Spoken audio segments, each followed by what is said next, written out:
дорогие друзья, сегодняшний день в мире и в нашем Татарстане серьезная обстановка.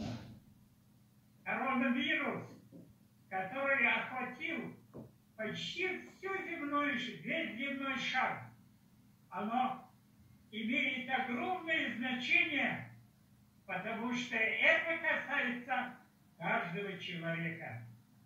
Выступление нашего президента Владимира Владимировича Путина, который говорит о том, что мы должны сидеть в этот период времени дома, проводить все, что необходимо. Главное не заболеть этой болезнью, этой заразой, которая сегодня делает большое дело в уничтожении нашего человечества.